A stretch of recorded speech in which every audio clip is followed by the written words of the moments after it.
wasting time. The number one reason agents fail in real estate. Maraming real estate agents ang nangangarap na malaking kita pero nauuwi sa zero sales. Bakit? Lack of self-discipline. Kahit gaano kaganda ang training mo, wala kang disiplina sa oras, sa habits at sa mindset, hindi ka magtatagal sa industriya. Ayaw mong sayangin ang oras mo, di ba? So watch this para malaman kung paano mo ididisiplina ang sarili mo para sa tunay na tagumpay. Una, consistency over motivation.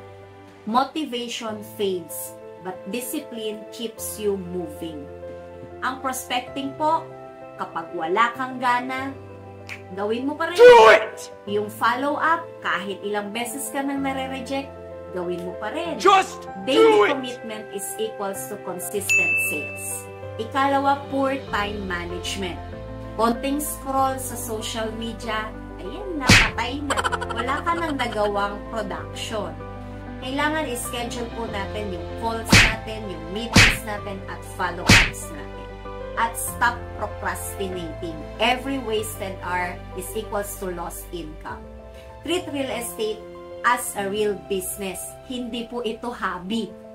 Ikatatlo, discipline builds long-term success. Kung gusto mong umasenso, kailangan mong i-train ang sarili mo.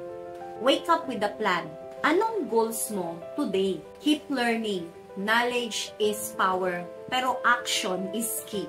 Push through rejections. Walang successful na agent na madaling sumuko. Real talk po tayo. Gusto mo bang umasenso o hindi? Success in real estate isn't about luck, connections, or experience. It's about showing up every day. Kaya kung gusto mong mag-close ng deals, magkaroon ng financial freedom at umasenso, start mastering self-discipline. Itagpo ninyo ang mga agent natin na kailangang marinig ang video na to. This is Natalie Concha of VS Concha Realty. Lagi po nating tatandaan, real estate is for everyone. Let's learn and grow together.